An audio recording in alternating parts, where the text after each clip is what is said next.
Hello and welcome. My name is Szykz and we are about to take a journey through the regions of Pokemon together. However, we are only going to do it with one Pokemon, and that Pokemon is this gorgeous little digital duck. We will start this journey in Kanto today with Pokemon Yellow and continue through the regions until we are either out of regions or until Porygon just can't go any further. With that being said, welcome to Digital Duck Dynasty. Let's talk a bit about this digital duck and what he offers us this run. Sharpen and Conversion are both good moves early on, but ultimately Conversion will likely just be left behind much earlier than Sharpen if we ever even get rid of Sharpen in the first place.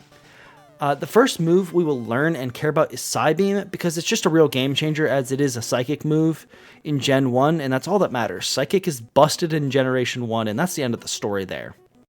We will take Recovery because it's free healing, and we love that.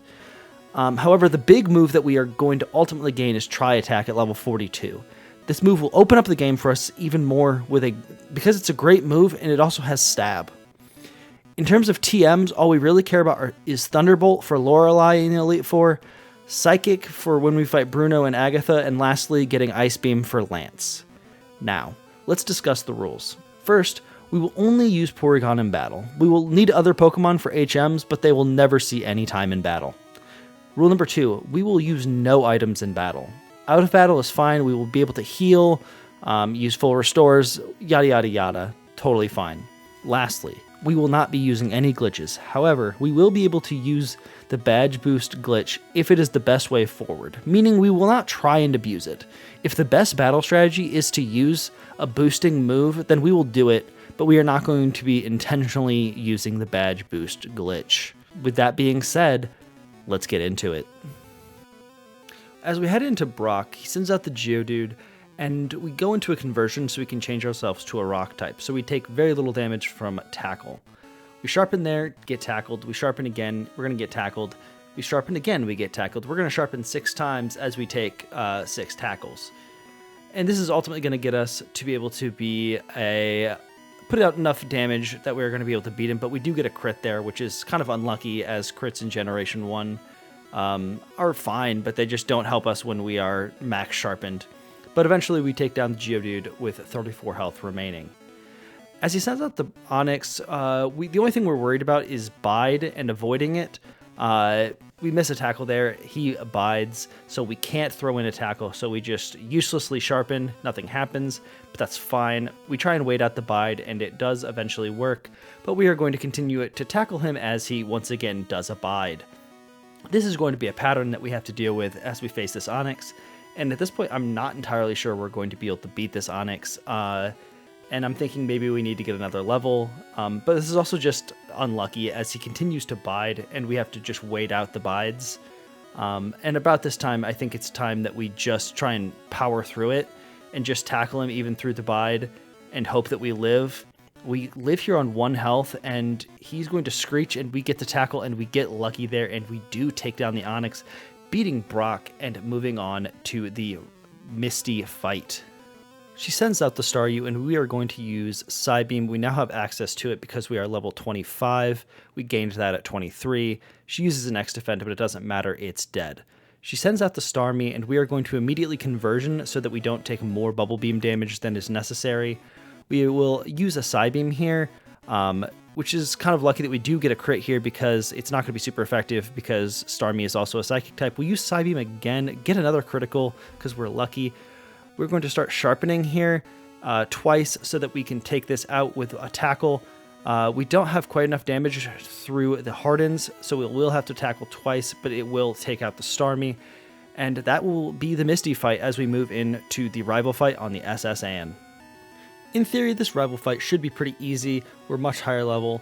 We're going to go ahead and just set up on this Spearow with some Sharpens, and we're eventually just going to be able to take it out. But we are just going to set up with multiple Sharpens to be able to see a lot of success in this fight. We take it out with 1 tackle. We're going to go ahead and tackle the Rattata, and we move into the Sandshrew, in which we will just continue to tackle. It will take 2 this time, though. And next, he will send out his Eevee, in which we will be able to tackle twice, and it will die, and we will move on after beating this rival and move into Surge. This is one of the first tough fights we have. We will sharpen at the beginning, try and get that attack up. We will go ahead and get into a tackle here, but we will get mega kicked down to 26 on a critical hit. We will have to use recover. And then we will be able to start tackling again, but we will take a thunderbolt and we will get low again. We'll have to recover again. He will try and use a thunderbolt here, but we will be able to tank it and go ahead and tackle him for the victory. Moving on next to Giovanni in Celadon City. This fight's overall pretty easy. He has nothing but Pokemon that have pretty low special, so we're just going to be able to Psybeam our way through this entire fight. One Psybeam will be able to take out this Onix. One Psybeam will be able to take out this Rhyhorn, and then we will move into the Persian. The Persian's going to be able to take a couple of these Psybeams, but in the end, it's not going to matter. They're going to take a Psybeam here. We take a bite, but we do flinch. Psybeam again from us. We hit this time. We Psybeam again. We will Psybeam once more, and that will do it. Giovanni down, heading into Erica. Erica is going to be a kind of a tough trainer for us to get past here. She sends out the Tangela, and we're just going to try and set up on this Tangela. But ultimately, the Tangela puts out a lot more damage than I think she's going to. And she puts out the Mega Drains and starts constricting. And we are going to be able to take out this Tangela, but not before we get into the orange, about half health. She sends out the Weeping Bell, and the Weeping Bell is at least going to take a lot of damage from these Psybeams. But we're also going to take a crit Razor Leaf here, putting us in the red, but we Psybeam her to the red. We take an Acid, and we are going to be able to recover, though, to about half health. She will also recover, though, with a Super Potion, putting us both back into the green. We'll Psybeam again and put her back into the red, but she will get another crit Razor Leaf, putting us back at half health as we kill the Weeping Bell, heading into her final Pokemon, Gloom. We take an Acid here, but it is a crit, and they're going to set up the Petal Dances, spelling our doom as we die here to Erica. Ultimately, I decide I'm not quite ready for Erica. I need to get a couple more levels, so I head back to the Lavender Tower to fight our rival. And we Psybeam the Fearow here, not quite killing it. We are going to have to put in a tackle to take it out, but it ends up having to take 2 tackles because of the growls. Moving into his Magnemite, in which we will have to sharpen. He's got some high defenses on this Magnemite, so we will just tackle once, and then we will tackle twice, taking it out. Moving into the Shelter, in which we will just be able to Psybeam it down to death. Moving into that Sandshrew, in which we will get to Psybeam once more, taking it out. Moving into the Eevee, we will Psybeam once, and then we will switch to Tackle to take it out. Taking out the rival fight here in Pokemon Tower. We are back to Erica, and we are ready to take her out. We're now level 40, 10 levels higher than her Tangela, and we don't even set up. We are just Psybeaming it down to death. And it dies after 3 Psybeams, moving into the Weeping Bell, in which we will Psybeam again, taking it out in 2 hits, but not before we get to half health. But not too concerned. As we move into Gloom, we will use 1 recovery, and we will be able to just take a couple Petal Dances, but ultimately we will just be able to Psybeam it down 2 times, and it will die as we take out Erica and move into Koga. In theory, this gym should be incredibly easy, as we have a Psychic move against a Poison gym. The first Venonat will take 2 Psybeams before it dies, not a big deal. He has 3 of these bad boys, so we move into the second one. We will Psybeam it once, and then Psybeam it twice, and it is dead. Moving into the third Venonat, we will get to Psybeam right away, but we will take a Toxic and become badly poisoned, but not before we take it out again. Moving into the Venomoth, we are badly poisoned, but we'll see if that comes into play. Ultimately, I am able to Psybeam here, taking it to about a third health, and we Psybeam another time. We will take a crit Leech Life, not a problem though, taking it to about half health, but we will Psybeam once more, and we do get the crit, taking it out and defeating Koga. We do end up going to Saffron City next, and we will ultimately decide that we want to take on Giovanni in the Rocket Hideout before we end up taking on Sabrina's gym, as I think this would be a much easier fight. The plan is ultimately the same as last time. We will be able to Psybeam our way through most of his Pokemon. The Nidorino will live the first Psybeam with a sliver of health, but the second Psybeam will take it out. The next Pokemon he sends out is his Persian, in which we will have to sharpen once, and then sharpen twice, and then we will use Tri Attack, which we gained at level 42, and that will take out the Persian easily. We move into the Rhyhorn, in which we will go ahead and Psybeam it, and that'll take it to almost dead, and we will kill it there. Out comes the Nidoqueen. Once again, we'll take 2 Psybeams before we kill it. The double kick gets a little bit scary, but not too much of a problem. The second Psybeam, as I said, kills it, defeating Giovanni. Moving into Sabrina. Sabrina will send out her Abra first, and our main goal here is to set up 1 or 2 Sharpens so that we can take out her next 2 Pokemon. The Abra is not the problem, but the big thing we have to be concerned about is Flash. We do end up getting some Sharpens off, but we miss our first Tri-Attack because of that Flash. Sends out the Kadabra, we Tri-Attack, we miss. Once again, our accuracy super low because of the Flash. But 1 Tri-Attack will take out the Kadabra, and out comes the Alakazam. We are at half health, and we are going to take a Psychic that kills us. We go immediately into trying again, but this time we're only going to sharpen the 1 time before we start Tri-Attacking, and it does take out the Abra. I'm a little concerned that it's not going to take out the other 2 in 1 hit, but we do Tri-Attack, and it will take out the Kadabra in 1 hit, and we're going to try the same thing once again on the Alakazam, but he does get the Reflect up, so it's not going to kill in 2. He recovers, we Tri-Attack, and we will Tri-Attack once more, taking it out.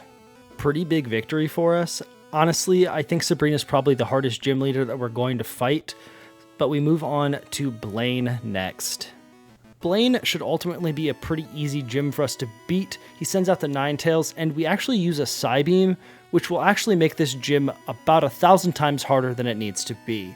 In theory, we should have probably sharpened twice at the beginning of the fight, and then we could probably Tri-Attack our way through the entire rest of the gym. But we do sharpen the 1 time, and 1 Tri-Attack will take him almost dead, kills the Ninetales on the second Tri-Attack. He sends out the Rapidash, in which we will do sharpen the second time, but he will bring us to a low health. We will have to recover. He will growl us. We will Tri-Attack, but it will not quite kill him yet. So we will have to recover once more before we ultimately take it out with another Tri-Attack. He sends out the Arcanine next, and this Arcanine is immediately going to be taking a Tri-Attack. And this Tri-Attack will take him just above half health. He will use Takedown. He'll take a little bit of recoil because of that. I will use another Tri-Attack. He will take himself out with his Takedown, and that is us defeating Blaine. Last gym leader, Giovanni. He sends out his Doug Trio. I will attempt to Psybeam here, and he will use Fissure, and that just kills me. And I thought that was pretty funny. Unfortunately, it does kill us. We ultimately decide that we need to do some leveling up. We get up to 57 before we try again. We sharpen here, sharpen twice. We will take an Earthquake, though. It's a critical hit. We will Tri-Attack, and that takes out the Doug Trio. We are sitting on 3 health as he moves into his Persian. We are obviously going to have to recover. We're lucky he uses Double Team there. We ultimately recover once more. We have to get ourselves up to an acceptable level of health. We Tri-Attack, but not before we take some Fury Swipes. We miss the Tri-Attack. We take some more Fury Swipes, but ultimately that Tri-Attack will take it out as we move into the Nidoqueen. We do Tri-Attack the Nidoqueen, and it takes it almost to death. We will have to recover at this point to get ourselves into a better position. We do take a double kick, which again could be scary, but we do have our badge boost glitch because of the Sharpen. Out comes Nidoking, and we have an easy Psybeam. Does not quite take it out, and we will have to Psybeam once more. And that will move in to his final Pokemon, the Rhydon. We will Psybeam it, not doing a lot of damage, but it does get confused. Psybeam it once more. We take a Rock Slide, which brings us to a bit of a scarier health, but we ultimately get to Psybeam it down and defeat Giovanni. With Giovanni defeated, we get our 8th gym badge and we can head to the Pokemon League, but not before our rival wants one more fight. The rival starts out with his Sandslash, in which we will be able to just Psybeam. It doesn't do a ton of damage, but in turn the Sandslash can't do a lot of damage to us. In the end, he will take 3 Psybeams before he is taken out. The rival next sends out the Execute. We are able to Tri-Attack it. Tri-Attack's not going to quite kill in 1, but we will be able to take it out in 2. Next, he sends out his Cloyster. The Cloyster is a bit of a tank, so we are going to have to sharpen a couple times. Unfortunately, though, we do get clamped, so we are not able to do too much, and this takes up a long time. part of the battle. So we are able to try attack once, and the next try attack will take it out, but we do have to wait through the clamp, taking out the cloister. Next comes the rival's Magneton. We have to recover because we're kind of low on health. Ultimately, we'll take a Swift, but we will Psybeam it here, which doesn't do much damage, but we do manage to confuse it. It hurts itself in confusion, and we will try attack to take it out. Out comes the Kadabra, in which he uses a Reflect, but I do use the Tri Attack, and we have a high enough level that we do get to one-hit it even through the Reflect. Out comes the Flareon, and we will try attack it, taking it almost to death, and try attack it once more, and it dies as we move into Lorelei. As stated at the start of the video, we pick up the Thunderbolt TM and use it here for Lorelei. We use the first Thunderbolt, doesn't quite take out the Dugong, but the second Thunderbolt will. She sends in the Cloister next, in which one Thunderbolt will be enough to take it out as she moves into her Slowbro. We move into a Sharpen because I'm not entirely sure what we're going to need to take this man out. I do Thunderbolt here, and I see that it does not do very much damage, and I do Thunderbolt once more to see what it does, and then I'm going to try and do a Tri Attack to try and take it out. It does end up taking it out, and she moves into the Jinx, in which we will have to Tri Attack, but we do fall asleep due to a lovely kiss. We will end up taking a couple thrashes as we are still asleep. We sleep for way too long, and we take way too much damage, but we are going to try and Tri Attack. We almost die to that Ice Punch, but we do take it out, moving into the Lapras. We will have to recover so that we can get ourselves into a nice place. We'll have to recover once more. We will take a Blizzard here, almost killing us. We are going to have to continue to recover till we can not be in a death zone. We will take yet another Blizzard, almost killing us because of the crit. We recover once more, taking yet another Body Slam. At this point, we're just recovery slamming until we can get a Thunderbolt off. We do use the Thunderbolt here, not quite killing it. We will Thunderbolt once more, taking out the Lapras and defeating Lorelei. Bruno should be the simplest of all of the Elite Four members. We've taught Psychic in place of Thunderbolt. We will Psychic the Onix. One Psychic will take it out. Moving in to the Hitmonchan, Psychic will once again one-shot. He sends in the Hitmonlee. We Psychic yet again, and guess what? It's gonna kill in one shot. He next sends in the Onix, in which we can Psychic again, taking it out in one hit. And his last Pokemon, Machamp, will take a Psychic here. Does not quite take it out, but another Psychic will definitely do it. And that is the Bruno fight, moving into Agatha. Agatha is probably the Elite Four member that we need to be the most scared of. She has a bunch of good Pokemon, and I only have so much Psychic PP to take it out. She sends in the Gengar first, and I try and Psychic it, but she actually withdraws it, and she sends out the Golbat. The Golbat takes a Psychic and almost dies. I don't want to waste any more Psychic PP, so I try a Tri Attack. It does not quite kill. I will use Tri Attack once more to take out the Golbat. She sends out the original Gengar again. I Psychic, but she uses Substitute, so she takes a little bit of damage, but ultimately it doesn't do anything. She uses Substitute yet again. I Psychic, doesn't do anything. We Psychic once more to try and kill it. Does not quite take it out. We will need to use yet another Psychic. But this Psychic does take it out. Sends in the Haunter. We will have to Psychic. It does not quite kill in one. We are down to 4 Psychic PP. Now down to 3. We are running very low. We Psychic the Arbok, and it will not quite kill. We will move into a Tri Attack here to save PP. She will use Super Potion, but the Tri Attack ultimately does take it out, moving into her final Gengar. The enemy Gengar hits me with a Psychic. I, in turn, will hit it with a Psychic, putting it just above half health, but it will use Psychic, and it will crit and kill me. We move immediately into another attempt at Agatha. This time we will attempt to Sharpen, because I think she's going to remove the Gengar from the fight, but she does not. I will go ahead and Psychic here in an attempt to do a lot of damage to this Gengar. Does not quite take it out. She will use a Substitute. This will ultimately put her at a pretty low health and allow us to Psychic to take it out, even after the Super Potion. Next, she will send out that Golbat.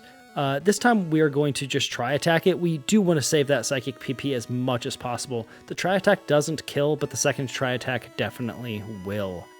After the Golbat, she sends in her Haunter, in which we will have to Psychic to death, but we take a Confuse Ray, and ultimately we are going to hurt ourselves in Confusion like 3 times in a row here, and ultimately puts us in a kind of a bad position, but we do eventually get the Psychic off. We will have to recover so that we don't end up being in a bad position. Once again, we're going to try and Psychic it down, but we will take yet another Confuse Ray, in which we're going to hurt ourselves with Confusion. But we do eventually get the Psychic off, and it does take out the Haunter. Next comes the Arbok. The Arbok is not a ghost type, so we will eventually just take out the Arbok with a Tri Attack. Does not quite kill on the first one, but the second one will. As we move into her final Gengar. The final Gengar comes with the same plan as the initial Gengar. We just have to Psychic it to death. We don't have any other damaging moves, but it does put us in confusion. It will give us a Psychic, in which we will try and return a Psychic, but again, we hurt ourselves in confusion. But our next Psychic will take it out, defeating Agatha and moving on to Lance. The plan for Lance is incredibly simple. We just need Ice Beam. So we teach Ice Beam in place of Psychic. We will use Ice Beam for everyone but Gyarados. Ultimately, we will have to Sharpen and Try Attack the Gyarados.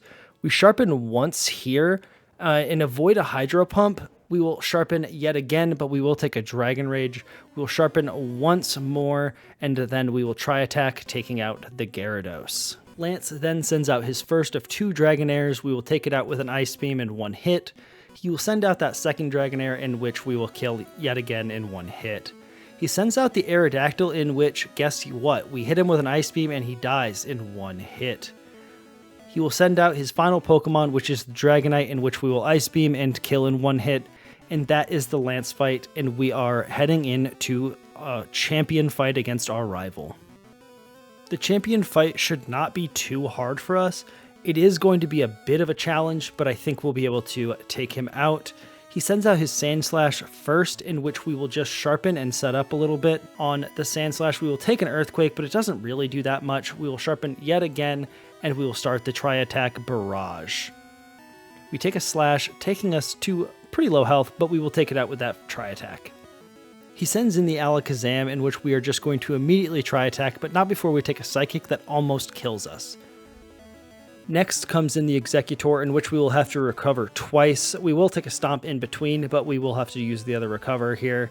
We will have to use a Sharpen, and we're going to try and set up on this man a little bit. We Sharpen twice here, and we will use an Ice Beam. He will use Hypnosis, and this time it does work. He will set up a Leech Seed, which is going to cause us massive problems for the rest of this fight, as he is continuing to heal all of his Pokemon little by little.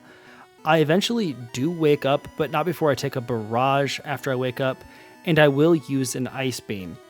After the Ice Beam, I have to continue to recover because I'm low in health. I will have to continue to recover until I'm in a better spot. He will continue to use Barrages and Stomps, and it's going to become massive, massive problems. I will Ice Beam here yet again, but he gets the Leech Seed. Here comes another Barrage. And here comes another Ice Beam from me, taking out the Executor finally. He sends out the Magneton, and I have to decide what the best course of action is here, whether to recover, Ice Beam, or Tri Attack. I eventually decide that Tri Attack is our best option, and it will take out the Magneton in 1 hit, and out comes the Cloyster. The Cloyster is, again, a bit of an issue. We are going to set up a Tri Attack here and see if it takes it out. Doesn't quite do it, but he does heal off the Leech Seed, and here comes that Clamp from the Cloyster. Just such an annoying Pokemon, but the Clamp doesn't last too long and we are able to kill it with a Tri Attack. Out comes the final Pokemon. It is his Flareon. I have to recover to put myself in a better situation. He does use Flamethrower, and it in fact also burns me. I have to recover yet again. In a bit of a situation here, he gets the Leech Seed and he does put out the Reflect, meaning that Tri Attack, which is our best bet because Ice Beam's going to do almost nothing for us, is weaker. Tri Attack is our only bet. We do Sharpen. And we are actually going to make a mistake and try and Sharpen again, but nothing happens because we've already Sharpened too many times. But here comes our Hail Mary Tri Attack, and it does take out the Flareon, meaning we are the champion. Ultimately, I do think this run could have been a bit cleaner, and I know that, and someday maybe I'll return with Porygon to this game to make a cleaner run, but for now, I had so much fun with this run, and I'm really excited to continue the journey in Johto with Pokemon Crystal. But I do want to thank you for joining me in episode 1 of Digital Duck Dynasty, and would encourage you to subscribe to the channel so you can stay updated on when the next episode comes out. I have also put all of my socials on the screen as well, but that's more than enough self-promotion out of me, and I can't wait to see you in episode 2. See ya!